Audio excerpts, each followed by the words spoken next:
സാധാരണ കുറച്ചല്ലേ പാല് വാങ്ങും, ഒരു 1/2 ലിറ്റർ, ഏറി വന്നാൽ 1 ലിറ്റർ. ഒരു പിന്നെ നാടൻ പാല് നമ്മൾ വാങ്ങൂലേ, ഇങ്ങനെ വണ്ടിക്കാരൊക്കെ വരുമ്പോൾ. അങ്ങനെ നല്ല എങ്ങനെ നമുക്ക് നെയ്യൊന്നും പുറമേന്ന് വാങ്ങണ്ട, നമുക്ക് പിന്നെ വീട്ടിൽ തന്നെ ഉണ്ടാക്കാം, എളുപ്പത്തിൽ ഉണ്ടാക്കാം. നമ്മൾ പാലെന്തായാലും തിളപ്പിച്ചിട്ടല്ലേ എടുക്കുക. അപ്പോൾ അതിൻ്റെ പാട നമ്മൾ ഇതുപോലെ മാറ്റിയിട്ട് ഫ്രിഡ്ജിൽ വെക്കുക. അപ്പോൾ 1 ആഴ്ച 2 ആഴ്ച ആകുമ്പോൾ ഇതുപോലെ കിട്ടും. അത് മിക്സിയിൽ നേരെ ഇടുക, മിക്സിയിലിടുക. ഇത് നമ്മൾ മിക്സീൻ്റെ ജാറിലേക്ക് ഇട്ട് കൊടുത്ത്, പാൽപ്പാട ഇട്ട് കൊടുത്ത്, എന്നിട്ട് ഇതിൽ വെള്ളം ഒഴിക്കുക, പച്ചവെള്ളം ഒഴിച്ച്, എന്നിട്ട് മിക്സിയിലിട്ടൊന്ന് അടിക്കുക. ഇന്ന് അടിച്ചു കൊണ്ടുവന്നതാണ് മിക്സിയിൽ ഇങ്ങനെ. അപ്പോൾ ഈ പരുവത്ത് കിട്ടും. ഈ പരുവത്തിലാണ് നമുക്ക് നെയ്യ് കിട്ടുക.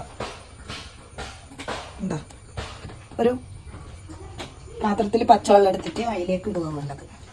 നല്ല കഴുകിയിട്ടാണ് നെയ്യെല്ലാം എടുക്കുക. ഞാൻ കാണിച്ചു തരാം. കണ്ടോ,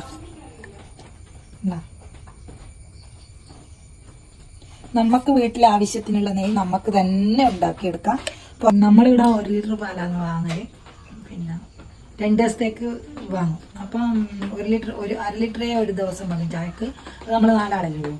അപ്പം അത് തിളപ്പിച്ചിട്ട് അതിൻ്റെ പാട എടുത്ത് മാറ്റിയിട്ട് 1 ആഴ്ച മാറ്റി വെച്ചിട്ട് ഞാൻ മിക്സിയിലിട്ടിട്ട് ഇങ്ങനെ ആക്കിയാലും കിട്ടിയ നെയ്യാണിത്. നമുക്ക് ആവശ്യത്തിലും കൂടുതൽ നെയ്യ് കിട്ടുന്നുണ്ട്.